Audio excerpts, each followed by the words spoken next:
নির্বাচনের দুটো পরিষদ বা একাধিক পরিষদ থাকা এটা হলো গণতন্ত্রের ফান্ডামেন্টাল একটা পদ্ধতি।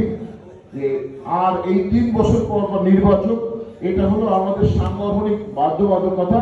আমরা যে অথরিটির আওতায় নিবন্ধিত, সেই অথরিটি কর্তৃক নির্ধারিত মেয়াদ হচ্ছে 3 বছর।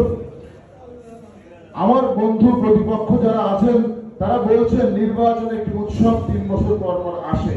আমি মনে করি এই কথা বলার নৈতিক অধিকার তারা সংরক্ষণ করে না, কারণ তারা 2 বছরের জন্য নির্বাচিত হয়ে 8 বছর ক্ষমতায় ছিলেন এবং তাদের এই থাকার বিরুদ্ধে আমাদেরকে আন্দোলন করে, রাস্তায় মিছিল করে এবং হাইকোর্টে রিট করে আমাদেরকে আদেশ আনতে হয়েছে নির্বাচন করার জন্য।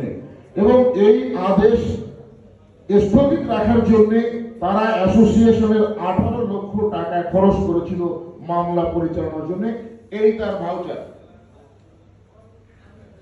অ্যাসোসিয়েশনের ভোটাধিকার এবং গণতন্ত্রের চর্চা বন্ধ রাখার জন্য অ্যাসোসিয়েশনের টাকা খরচ করে মামলা পরিচালনার কোনো পদ্ধতি বা কোনো বিধান অ্যাসোসিয়েশনের গঠনতন্ত্রে নাই, ছিল না এবং কোনোদিনও থাকবে না।